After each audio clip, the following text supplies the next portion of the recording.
A Educação da Vontade, por Julie Payot. Tradução Roberto Mallet, editora Quirion, canal Leconde. Livro 3º, Os Meios Interiores. Capítulo 2.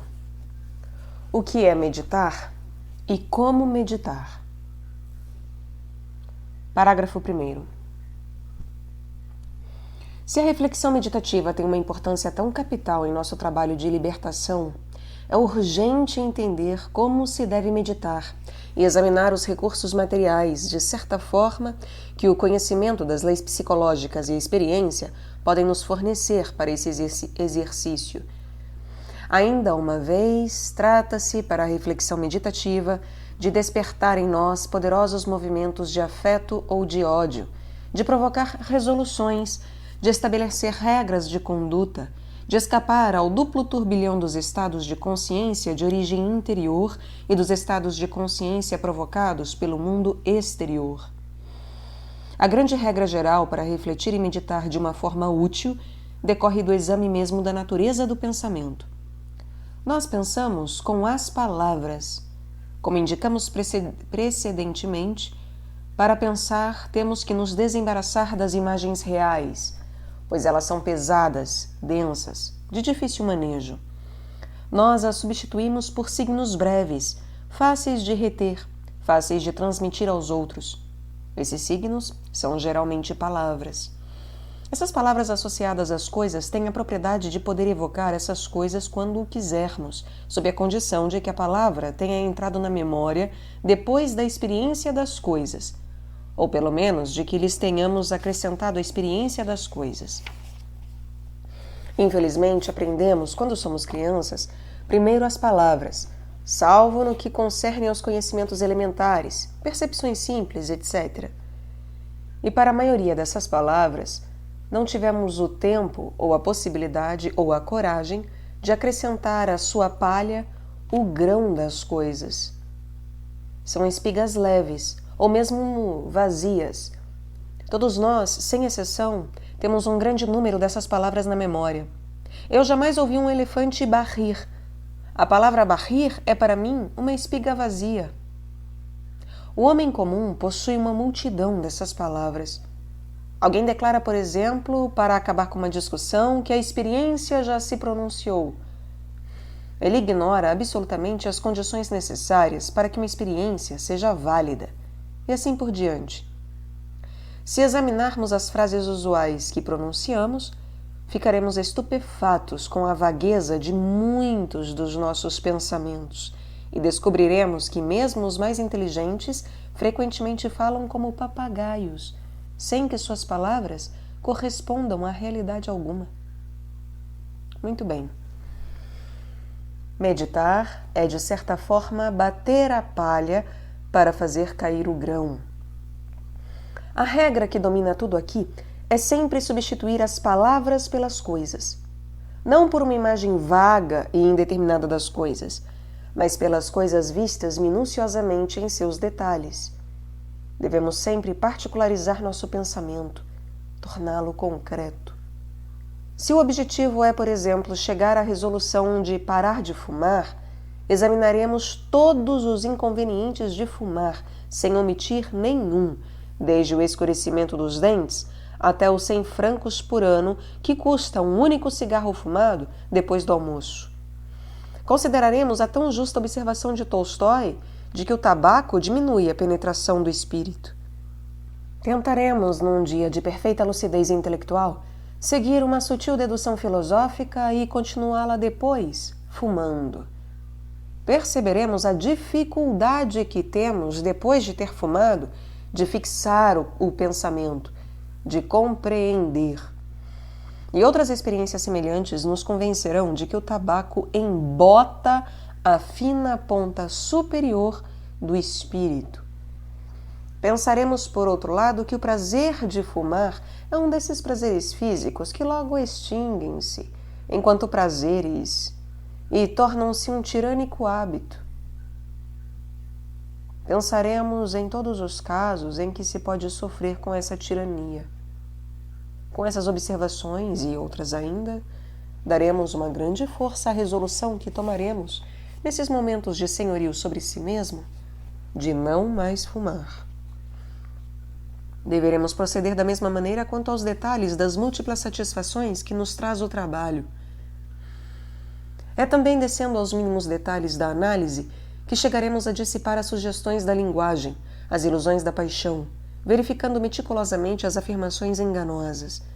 Examinaremos assim, na parte prática do livro, a afirmação frequentemente reiterada de que só se trabalha bem em Paris.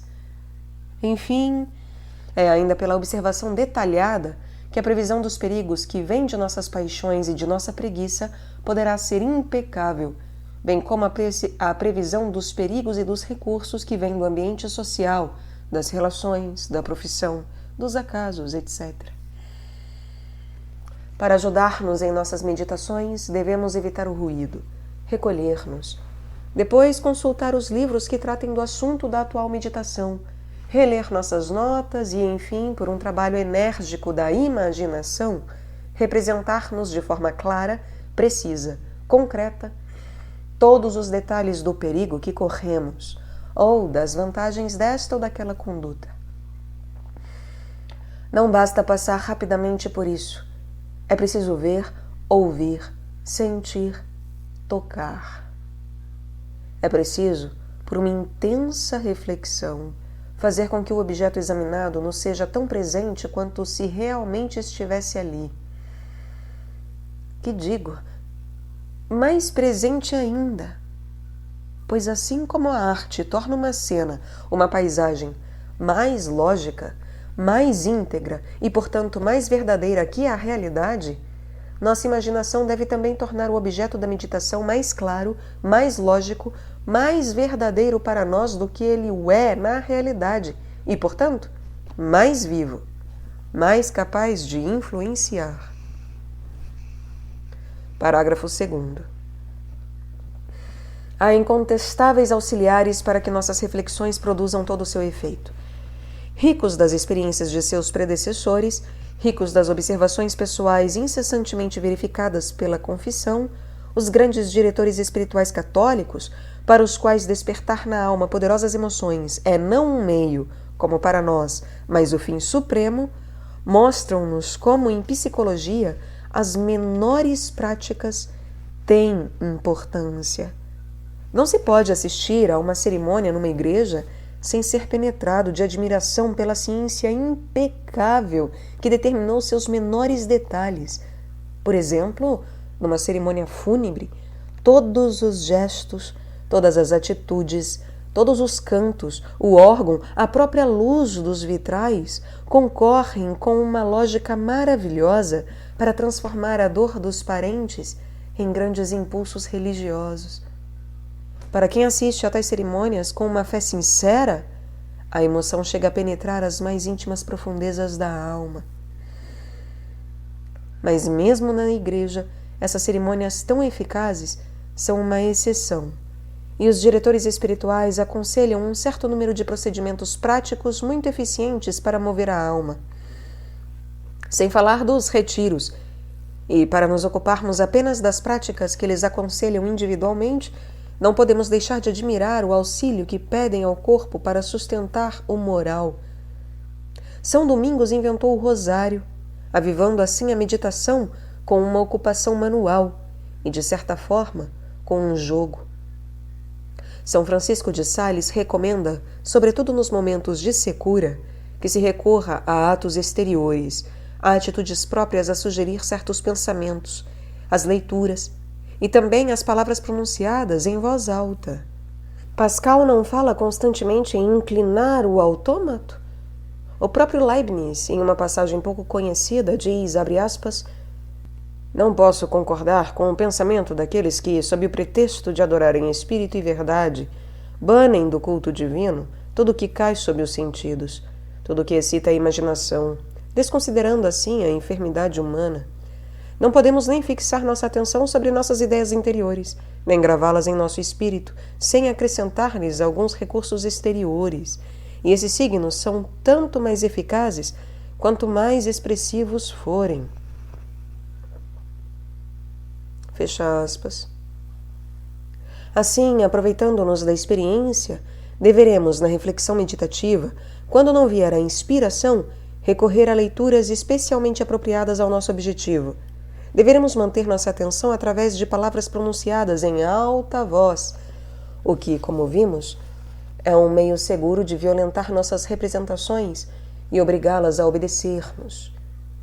Deveremos mesmo escrever nossas meditações, em suma, usar para dirigir à vontade nossas representações, da precedência que tem sobre elas, os estados presentes e principalmente aqueles que recomendamos, palavras pronunciadas, a escrita, etc. É assim que poderemos retirar da consciência os principais obstáculos à reflexão, a saber, a lembrança dos prazeres sensíveis e as distrações da imaginação, e nela implantar as tramas de ideias que quisermos. Quanto ao tempo mais conveniente para essas espécies de meditações afetivas, parece-nos ser a última semana das férias, a que precede a retomada dos cursos. Em todas as férias, ou seja, 3 vezes por ano, é bom retomar completamente as meditações úteis em uma espécie de retiro, que é bom fazer caminhando pelos bosques ou à beira-mar. Esses retiros são infinitamente proveitosos, retemperam a vontade, fazem do estudante uma personalidade consciente. Mas é necessário, ao longo do ano escolar, dedicar-se a numerosos instantes de reflexão sobre si mesmo, nos intervalos das ações.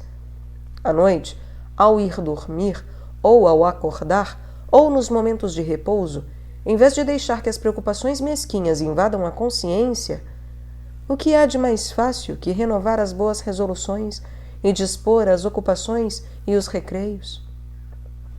Que ocupação matinal é mais útil que, ao se levantar, ao se vestir, ao ir para o trabalho, fazer a planta dos bons desejos reverdecer e traçar um plano de conduta para o dia? Esses hábitos de meditação frequente adquirem-se em pouco tempo. Adquiri-los é, aliás, tão fértil em bons resultados que nunca é demais insistir que os jovens façam os esforços necessários para tornar esse hábito, por assim dizer, uma necessidade. Capítulo 3.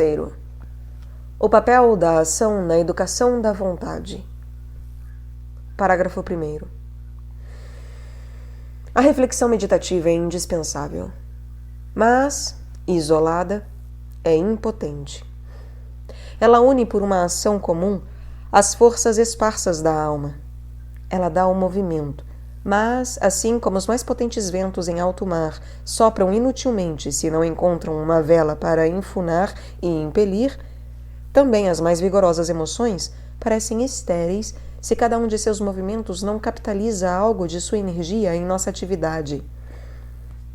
Se há sob a forma de recordações que se deposita na memória do estudante uma parte do trabalho que ele realiza, é sob a forma de hábitos ativos que se deposita em nós nossa atividade. Nada se perde em nossa vida psicológica. A natureza é um contador minucioso. Nossos atos aparentemente mais insignificantes, por pouco que os repitamos, formam ao longo das semanas, dos meses, dos anos, uma soma enorme, que se inscreve na memória orgânica sob a forma de hábitos inarredáveis. O tempo, esse tão precioso aliado da nossa libertação, trabalha com a mesma obstinação tranquila contra nós, quando não o obrigamos a trabalhar por nós. Utiliza em nós, a nosso favor ou contra nós, a lei dominante da psicologia, a lei do hábito. Soberano e certo de seu triunfo, o hábito procede com uma marcha insidiosa e sem pressa. Diríamos que ele sabe a prodigiosa eficácia das lentas ações indefinidamente repetidas. Feito um primeiro ato, ainda que penosamente, sua repetição já custará menos. Numa terceira, numa quarta reprodução, o esforço diminui ainda mais e vai se atenuando até desaparecer. Que digo, não desaparecer, pois esse ato dificultoso no início vai se tornando pouco a pouco uma necessidade, E, francamente desagradável antes, agora é não realizá-lo que se torna difícil. Para os atos que desejamos, que aliado precioso é esse! E como ele se presta a transformar prontamente num caminho amplo e belo a senda pedregosa que nos repugnava seguir. Faz-nos uma doce violência para nos conduzir aonde decidimos ir, e para onde nossa preguiça antes recusava-se a ir. Muito bem. Essa fixação em hábitos da nossa energia não é a reflexão meditativa que pode realizar, mas a ação. Mas não basta proclamar em termos gerais a necessidade da ação. A palavra ação encobre e com muita frequência esconde ao olhar as realidades que designa. Aqui, o que nos interessa é a ação do estudante. Ora, agir para o estudante é realizar uma multidão de atos especiais, e assim como não há vontade, mas somente atos voluntários, também não há ação, mas somente ações particulares.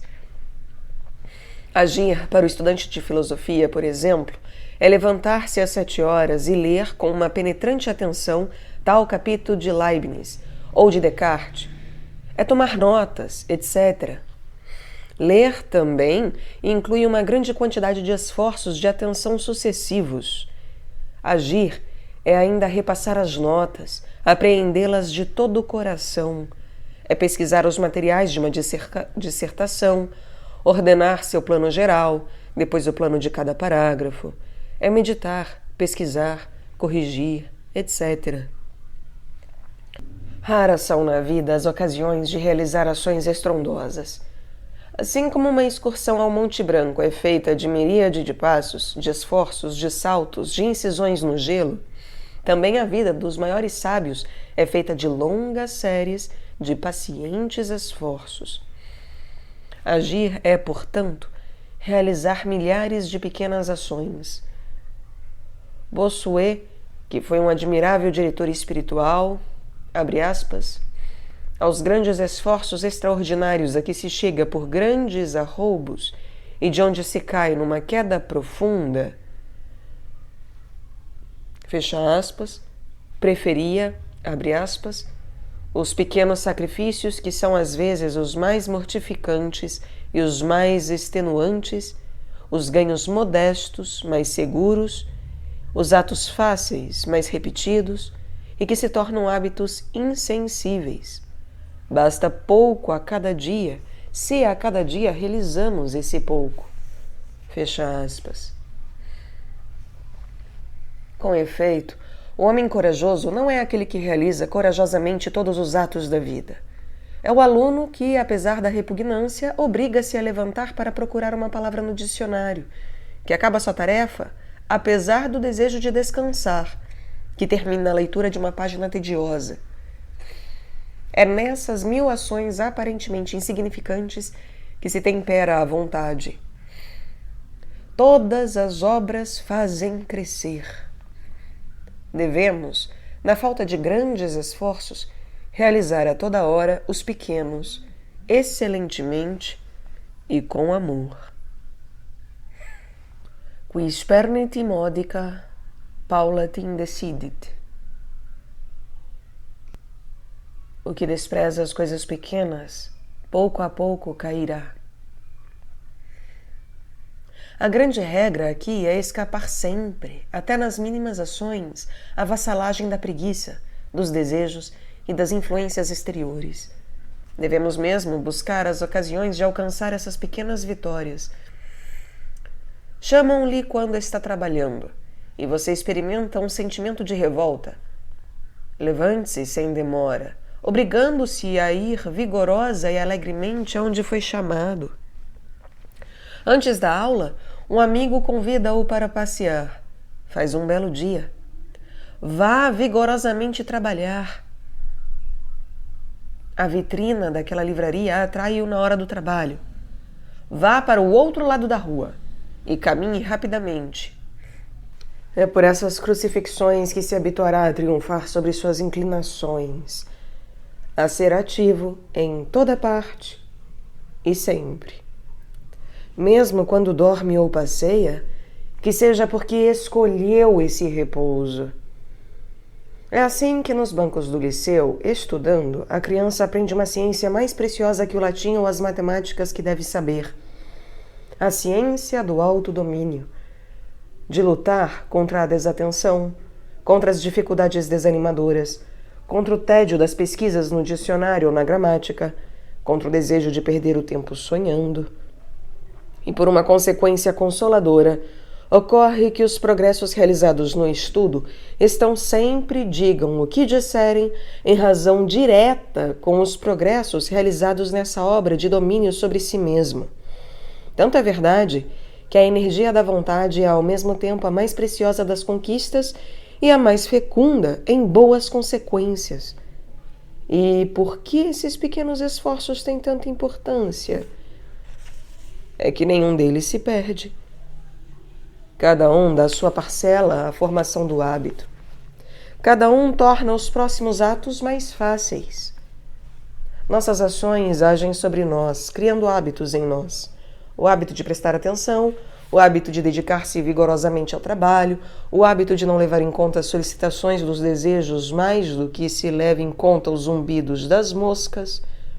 Além disso, a ação, como vimos precedentemente, sustenta com eficácia o próprio pensamento. Lançando na consciência a cada instante estados reais da mesma natureza que nossas ideias, fortifica a atenção, reaviva-a quando está se extinguindo. Escrever seus pensamentos, tomar notas durante as leituras, precisar suas objeções formulando-as, exerce, como dissemos, o mesmo papel de suporte para o pensamento que os trabalhos manuais de laboratório para o cientista, que as fórmulas para o geômetra. Mas há um outro resultado extremamente importante da ação. Agir com efeito é, de certa maneira, manifestar, proclamar nossa vontade. Nossos atos engajam-nos publicamente em um partido. Todos os moralistas afirmam a necessidade, para quem quer adotar um gênero de vida conforme ao dever, de, abre aspas, tomar firme e completamente o bom caminho, em completa oposição a todos os hábitos e todas as inclinações anteriores. É preciso afrontar tudo, arrancarmos-nos do nosso velho eu, fecha aspas. E, segundo a vigorosa expressão de Veuillot, é preciso servir a Deus descaradamente. É que não se pode exagerar a energia que uma manifestação pública e clamorosa acrescenta aos sentimentos e à vontade. Nossos atos anteriores obrigam-nos mais do que se imagina. Primeiro, por uma necessidade lógica que faz com que uma vida incoerente seja tão chocante que se prefere permanecer igual a si mesmo do que mudar, mesmo para melhor. Depois, por um respeito humano muito poderoso e muito justificado, pois sabemos que essa incoerência em nossos atos será como que um sinal de fraqueza da vontade próxima à loucura. Eis porque é importante, quando se rompe com uma vida de preguiça, romper com clamor, engajar a própria honra perante si mesmo e perante os outros. Muda-se de restaurante, de apartamento, de relações. Cada palavra que se pronuncia deve ser uma afirmação da vontade de agir, agir bem. Todo sofisma desencorajador deve ser rejeitado com polidez, mas com energia. Não se permite que zombem do trabalho na nossa presença, nem que se louve a vida sem rumo de um estudante. Ser visto pelos outros tal como devemos ser duplica nosso poder de melhorar, pois põe a serviço da nossa fraqueza essa necessidade tão profunda que todos temos da aprovação dos outros, mesmo daqueles que não conhecemos. Acrescentemos a essas diversas influências da ação o prazer que temos em agir, prazer tão vivo que muitas pessoas agem por agir, sem finalidade, sem proveito e frequentemente com prejuízo. Esse prazer tem qualquer coisa de inebriante, de excitante. E isto talvez provenha do fato de que a ação, mais do que qualquer outra coisa, dá-nos o sentimento da nossa existência e da nossa força. Portanto, é indispensável, sob todos os pontos de vista, acrescentar à ação a meditação. Indispensável porque somente a ação pode organizar hábitos sólidos. E mais ainda, transformar em necessidades atos que eram antes francamente desagradáveis. Reagindo que nos aguerrimos para lutar contra as inclinações fatais de nossa natureza, para triunfar constantemente e a cada minuto sobre tudo aquilo que é hostil ao pleno domínio de si mesmo. Ademais, manifestando exteriormente nossa vontade, a ação envolve nossa própria honra, reafirma nossas resoluções tanto por si mesma quanto apelando à ajuda do poder da opinião. Por acréscimo, ela nos dá em recompensa suas alegrias viris e fortes. Parágrafo 2º. Infelizmente, o tempo da atividade voluntária é muito curto e uma grande porção da existência é devorada pelas necessidades fisiológicas e sociais. Até os 5 ou 6 anos, o menino tem uma vida animal. Sua existência consiste em dormir, comer e brincar. Tem bastante o que fazer desenredando o caos das impressões externas que assaltam o limiar da sua consciência. E longe de dominar o mundo exterior, é como que aturdido por ele. Até os 8 anos, tem muito o que fazer estudando o que os outros pensaram, para que pense por si mesmo. Poderia, parece, terminados seus estudos primários, tomar posse de sua vida e dedicar-se ao estudo de si mesmo e à observação da sociedade em que está entrando, com todas as suas faculdades aguçadas, temperadas pelos anos de cultura desinteressada. Infelizmente, conhecendo muito bem o mundo físico em que tem vivido, bruscamente seu olhar se vela. Uma nuvem interpõe-se, por um lado, entre suas faculdades de observação e ele mesmo, e por outro, entre seu espírito crítico e a sociedade. Vagos devaneios, grandes impulsos sem finalidade, tomam sua consciência. É que na ansiedade realiza-se uma revolução no corpo do adolescente. Começa a puberdade. E na idade em que o jovem poderia tomar posse de si mesmo, as paixões invadem sua alma. Pobre dele se, como acontece em todas as faculdades da Europa e da América, for abandonado a uma plena liberdade, sem apoio, sem um diretor espiritual, sem possibilidade de desfazer a densa atmosfera de ilusões que o sufoca. O estudante encontra-se como que aturdido, incapaz de se conduzir, levado pelos preconceitos reinantes ao seu redor. Qual o homem feito que, dirigindo seu pensamento a essa época, não maldiz a imprevidência da sociedade que nos jogou, ao sairmos do liceu ou do ginásio, absolutamente isolados numa grande cidade, sem apoios morais, sem conselheiros, senão as estúpidas fórmulas em voga que pintam com cores brilhantes aquilo que não passa de uma vida de bestialidades. E o espantoso é que entre muitos pais de família existe uma espécie de preconceito contra a vida de um estudante trabalhador e honesto, tamanha a influência das ideias correntes. Acrescente-se a isso que em seu isolamento o jovem nem mesmo sabe trabalhar. Jamais lhe deram um método de trabalho adaptado às suas forças e à natureza de seu espírito. Assim, os anos de estudos superiores são geralmente perdidos na obra da libertação de si mesmo. E, entretanto, são os mais belos e radiosos anos da vida. O estudante tem uma posse quase absoluta de si mesmo. As 1000 sujeições da vida social pesam muito pouco sobre ele.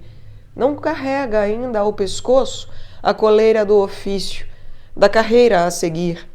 Também não tem sobre si os cuidados que terá como chefe de família. Seus dias lhe pertencem. São todos seus. Mas o que é liberdade exterior para quem não é senhor de si mesmo?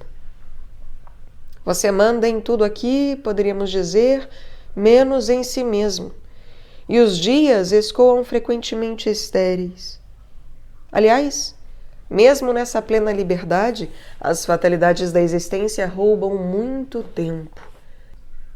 Levantar-se, meia hora para o toalete, as idas e vindas do quarto à faculdade, do quarto ao restaurante, as refeições, o tempo da digestão, incompatível com o trabalho do espírito, algumas visitas, algumas cartas a escrever, contratempos imprevistos, passeios necessários, horas tomadas pelas doenças, todo esse conjunto de necessidades imperiosas devoram. Se lhes acrescentamos as 8 horas de sono necessárias para quem trabalha, 16 horas por dia. Basta fazer a conta. Mais tarde, a todas essas necessidades virão juntar-se as da carreira, e então, mesmo reduzindo tanto quanto possível o tempo das refeições e do passeio, raros serão os que dispõem de 5 horas por dia para si, para serem ocupadas no trabalho preferido e na meditação tranquila.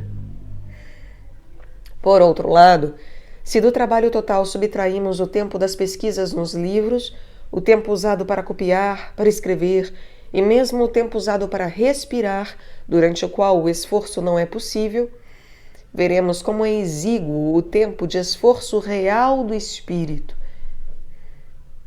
E quem reflete sinceramente chega a indignar-se contra essas biografias mentirosas e tão próprias para desencorajar os jovens, nas quais mostram-nos cientistas ou políticos trabalhando diariamente durante 15 horas.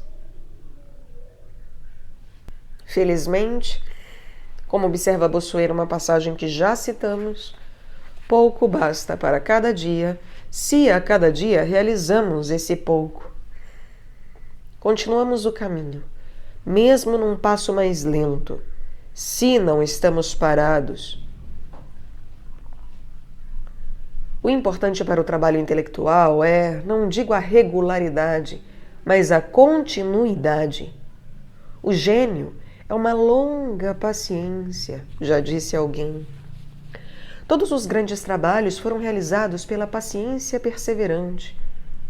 Foi pensando constantemente que Newton descobriu a gravitação universal. Abre aspas. É incrível o que se faz com o tempo, quando se tem a paciência de esperar e de não se apressar. Escreveu Lacordaire. Vejam a natureza. Uma torrente que devastou o Vale de Saint-Gervais levou consigo uma quantidade irrisória de detritos.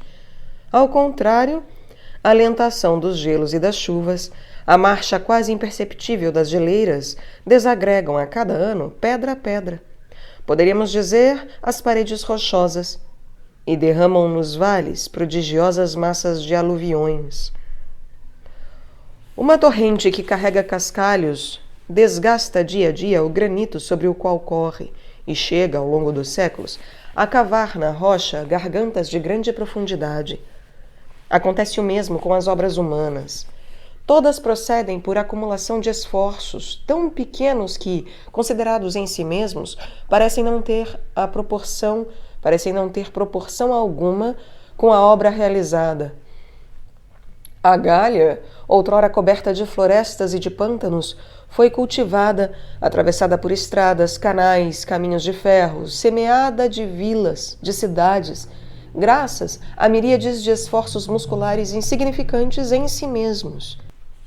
Cada uma das letras que compõem a gigantesca Suma de São Tomás de Aquino teve que ser escrita por São Tomás. Foi necessário depois que os trabalhadores juntassem uma a uma as letras da fonte no caixotim para a impressão, e foi desse labor incessantemente repetido durante várias horas por dia e ao longo de 50 anos que saiu essa obra prodigiosa. A ação, a atividade corajosa, toma com efeito 2 formas de valor desigual. Ora ela procede por grandes impulsos, por bruscos ímpetos de energia, ora, ao contrário, é um trabalho obstinado, perseverante, paciente. Mesmo na guerra, as qualidades de resistência à fadiga e ao desânimo são as qualidades fundamentais. É sobre elas que de tempos em tempos realizam-se as ações brilhantes. Mas no trabalho não há essas brilhantes peripécias. Os bruscos impulsos de trabalho exagerado não são recomendáveis sob nenhum ponto de vista e quase sempre são seguidos de períodos muito longos de fraqueza e de preguiça. Não, a verdadeira coragem aqui consiste na longa paciência perseverante. O importante para o estudante é não estar jamais ocioso. O tempo, é fácil constatá-lo, tem um valor incomparável, pois os instantes perdidos não retornarão jamais, irrevogavelmente. É preciso, portanto, economizá-lo.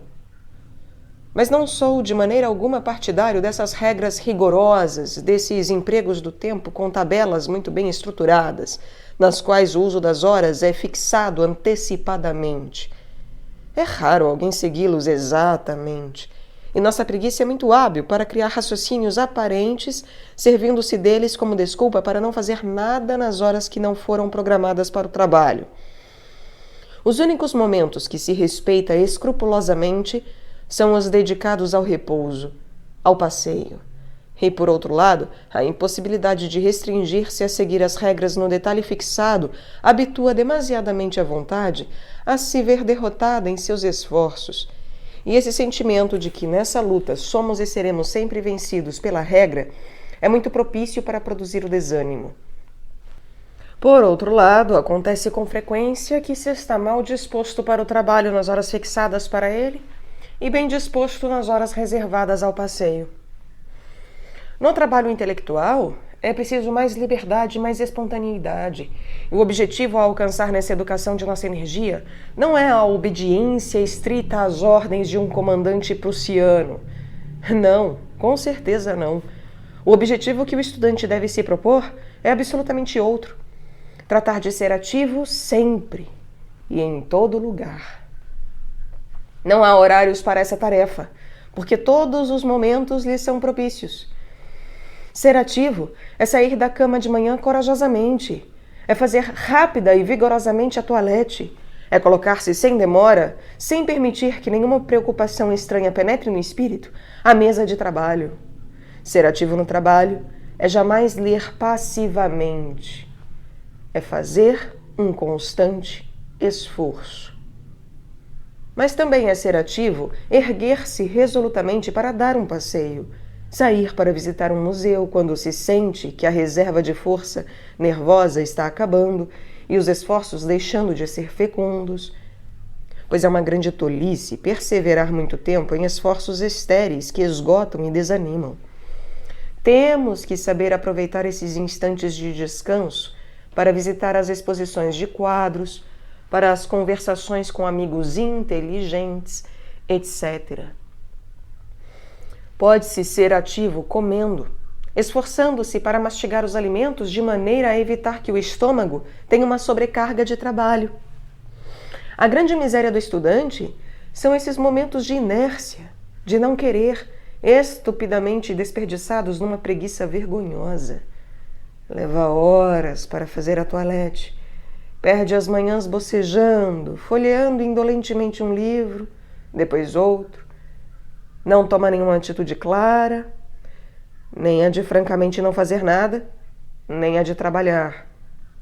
Não há absolutamente necessidade de procurar ocasiões de ser ativo, pois essas ocasiões apresentam-se todos os dias, do nascer ao pôr do sol.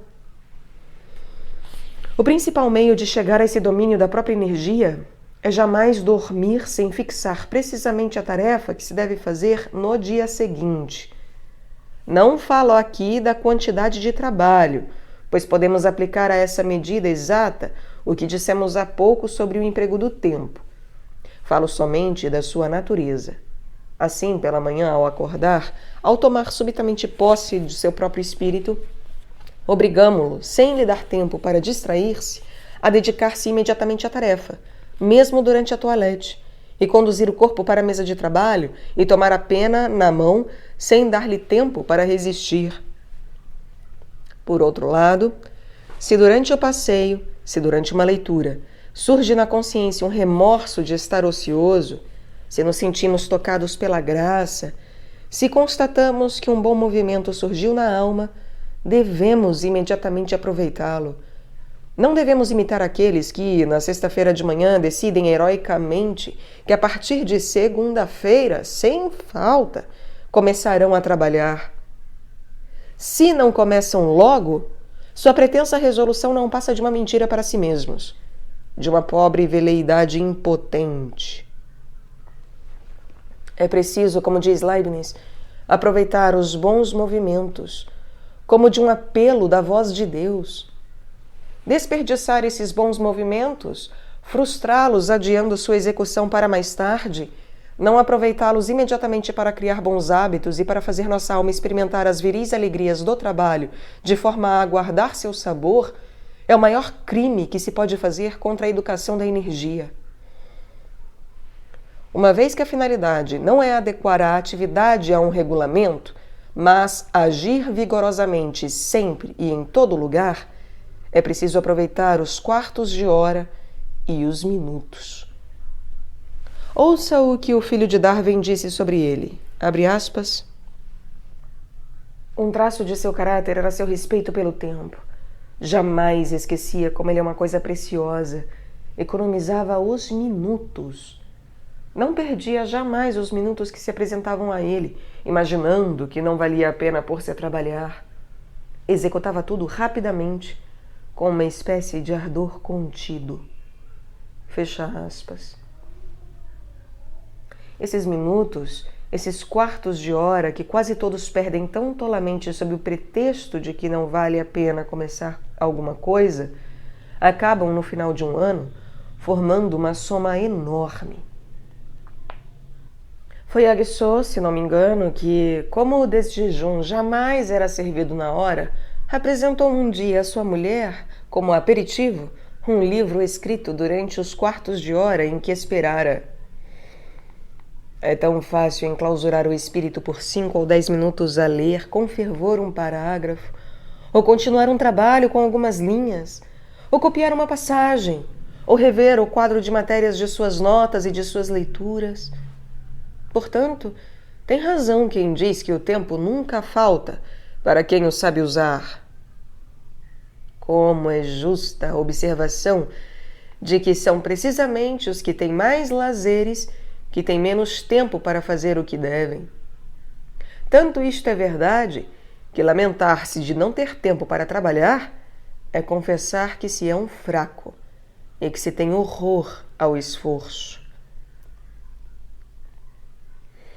Mas se examinarmos por que perdemos tempo, veremos que, na maior parte dos casos, nossa fraqueza é de certa maneira favorecida pela indeterminação da tarefa a cumprir.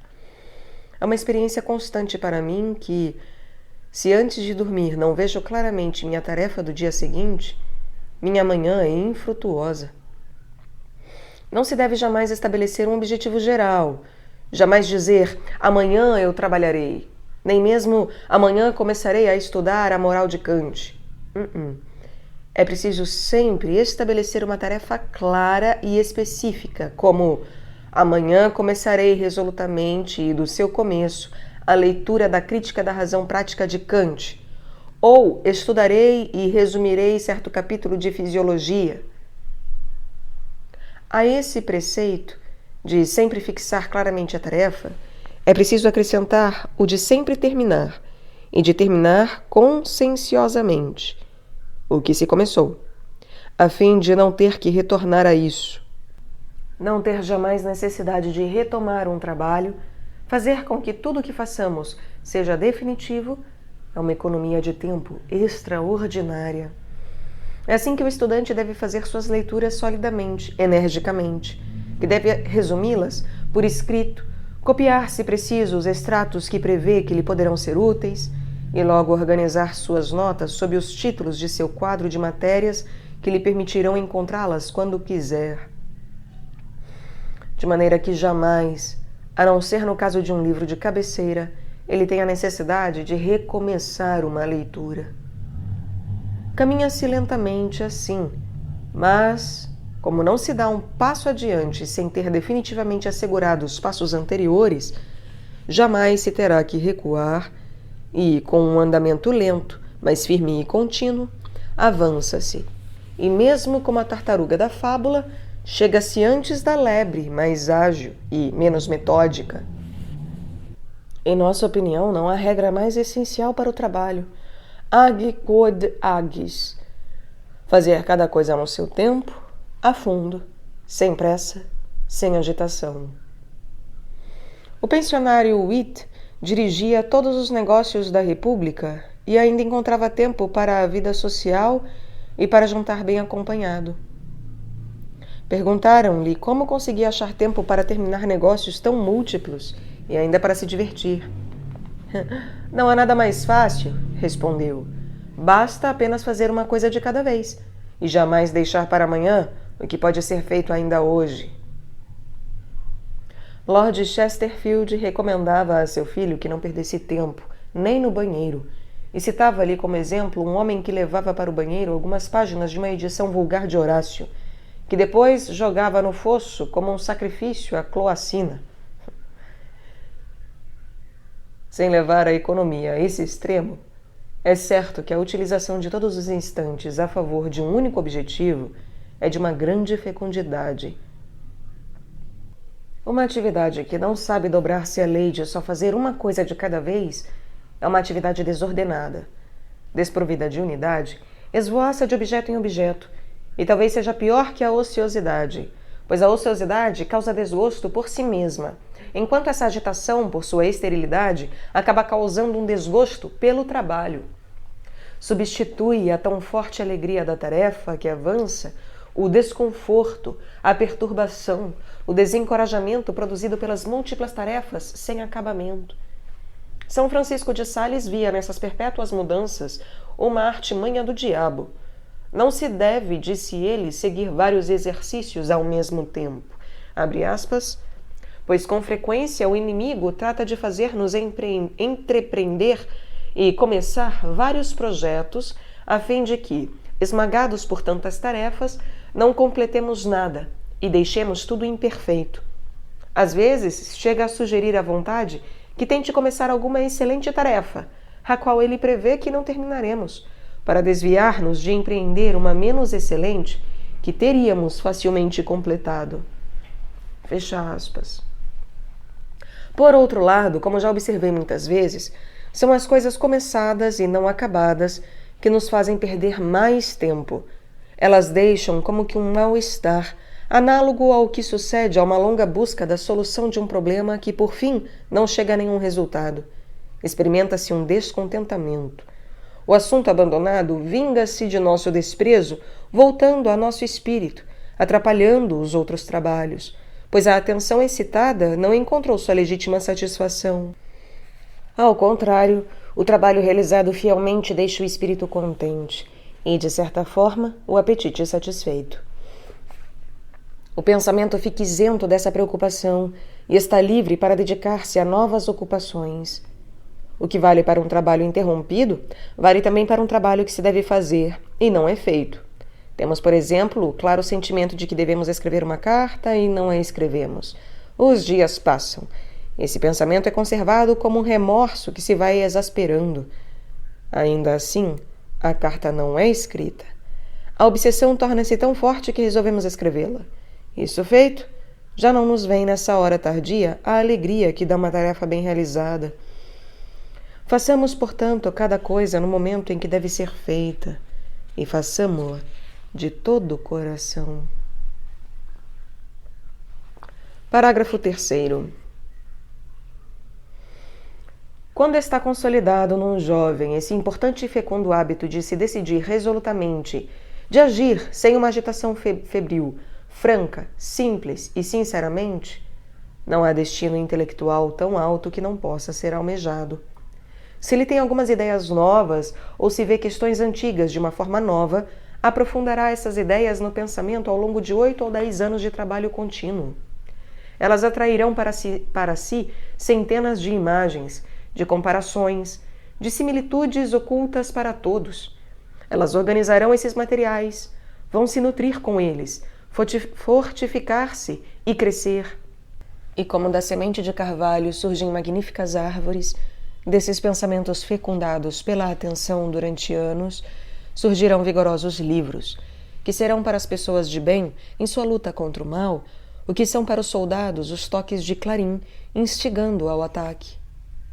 Ou então esses pensamentos vão se concretizar, se realizar numa bela vida, una, reta, feita de uma generosa atividade. E não o devemos dissimular.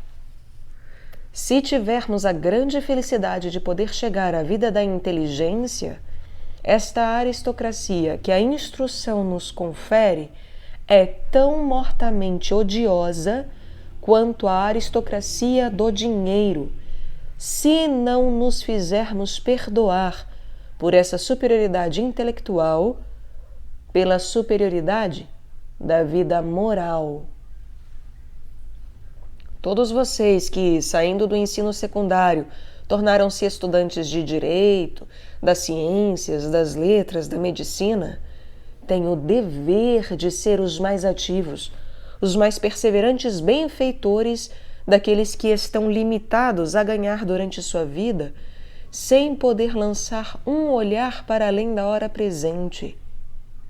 Os estudantes formarão necessariamente a classe dirigente em todos os países, mesmo naqueles em que há o sufrágio universal, pois a multidão, incapaz de dirigir-se a si mesma, buscará sempre essa direção nas luzes daqueles que desenvolveram e fortificaram seu espírito por anos de cultura desinteressada. Essa situação cria deveres muito claros para todos os jovens que receberam o benefício do ensino superior, pois é evidente que, para conduzir os outros, é preciso antes saber conduzir-se a si mesmo. Para pregar aos outros a moderação, o desinteresse, a dedicação, é preciso pregar com o exemplo e saber aceitar alegremente uma vida de trabalhos e de enérgica atividade pela palavra e pelas ações. Ah, se a cada ano uma meia dúzia de estudantes voltasse para suas cidades, para suas aldeias, como médicos, advogados, professores, completamente decididos a não deixar passar nenhuma ocasião de falar, de agir em prol do bem, decididos a testemunhar para todo homem, por mais modesta que seja a sua situação, o maior respeito. A jamais deixar passar uma injustiça, sem o protesto ativo e perseverante, a introduzir nas relações sociais mais bondade, mais equidade, mais tolerância. Em 20 anos, para o bem da pátria, de cada pátria, seria constituída uma nova aristocracia, absolutamente respeitada, e que seria onipotente para promover o bem geral. Todo jovem que deixa uma universidade e só considera na advocacia, na medicina, etc., o dinheiro que essas carreiras podem dar e que só pensa em se divertir tola e grosseiramente, não passa de um miserável. E, felizmente, o sentimento público deixa cada vez menos enganar-se a esse respeito. Parágrafo 4º. Mas pode-se objetar o trabalho contínuo, a preocupação constante com uma ideia, essa atividade sempre presente, não pode ser nociva à saúde? Essa objeção vem da falsa ideia que se faz do trabalho intelectual. A continuidade, com efeito, é tomada aqui no sentido humano. É claro que o sono interrompe o trabalho e implica em repouso. É claro também, de acordo com tudo o que dissemos acima, que a maior parte do tempo de vigília é necessariamente alheia às ocupações intelectuais. Trabalhar é obrigar nosso espírito a pensar somente no objeto de nosso estudo durante todo o tempo em que não tivermos outra coisa para fazer. Por outro lado, a palavra trabalho não pode evocar a imagem de um estudante sentado, o busto inclinado sobre uma mesa. Pode-se ler, meditar, conceber, passeando. Este é o melhor método, o menos fatigante e o mais fecundo em descobertas. O passeio facilita singularmente o trabalho de assimilação dos materiais intelectuais e sua disposição em uma obra. Com efeito, ser um trabalhador intelectual não pressupõe como corolário ser imprevidente. Hoje, sobretudo, que conhecemos muito bem as relações do físico e do moral, seríamos dignos de nos tornar a zombaria dos ignorantes se não soubéssemos cuidar da nossa saúde. Ainda mais que a aquisição dos materiais é a parte inferior da tarefa. Sua escolha e sua organização têm muito mais importância. Um sábio não é aquele que sabe mais detalhes, mas aquele que tem um espírito sempre ativo, sempre trabalhando. Não se deve confundir ciência e erudição. A erudição é com frequência preguiça espiritual.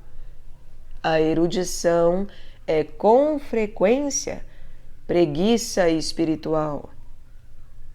Uma boa memória não basta para criar.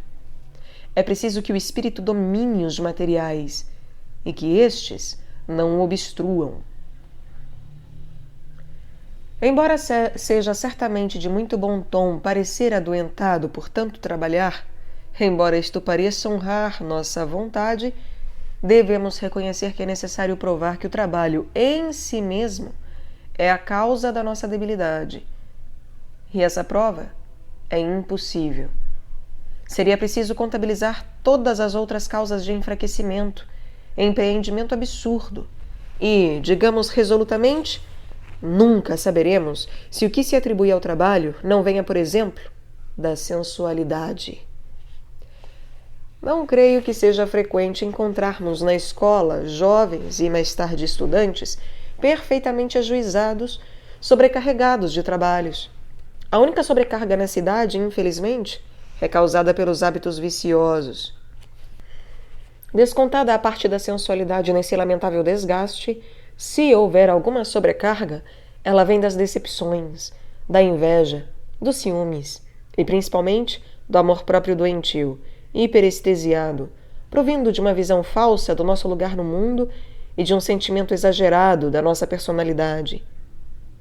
Se o sujeito for bastante enérgico para expulsar da consciência esses sentimentos corrosivos, uma grande causa de fadiga será imediatamente eliminada. Parece-nos que o trabalho intelectual bem ordenado, com respeito pela higiene, isto é, pela vida e também pelo tempo, é a única coisa que pode permitir-nos os altos desenvolvimentos do pensamento. O trabalho destacado dos compromissos da sensualidade, o trabalho alegre e confiante, sem inveja, sem vaidade ferida, é eminentemente adequado a fortificar a saúde. Se fornecemos à atenção belas e fecundas ideias, o pensamento elabora-as e organiza-as. Se deixamos o jogo cego das impressões fornecer os materiais, a fadiga é sensivelmente a mesma do que quando a vontade preside sua escolha. Mas é raro que o acaso, esse inimigo do repouso, não traga consigo um enxame de contrariedades. Com efeito, o homem vive em sociedade e tem necessidade da estima e mesmo do elogio dos outros. Como os outros raramente têm uma opinião sobre nós tão boa quanto a que nós mesmos temos, como, por outro lado, um grande número de nossos semelhantes tem pouco tato e, com frequência, muito pouca caridade, acontece comumente que, em todas as situações, a vida social seja fecunda em pequenas ofensas. É um encorajamento a mais para o trabalhador ver os preguiçosos pagarem cruelmente sua preguiça, pois em seu espírito vazio nascem, como num campo inculto, uma multidão de ervas daninhas. Passam um tempo a ruminar ideias medíocres, ofensas medíocres, ciúmes, ambições medíocres. Nada melhor para a felicidade que trocar preocupações por ocupações. E quem diz felicidade, diz saúde.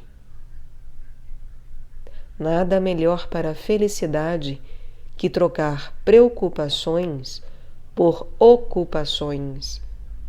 E quem diz felicidade, diz saúde.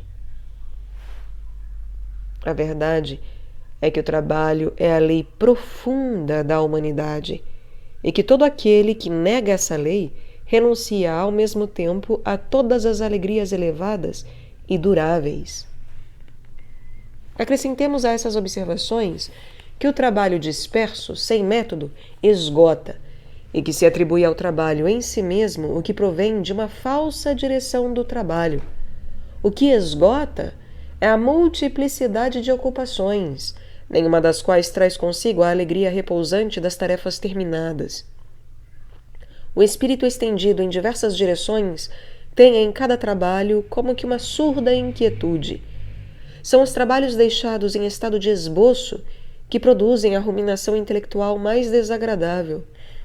Michelet dizia a Goncourt que durante 30 anos sofria de horríveis enxaquecas provindas do número de coisas que fazia.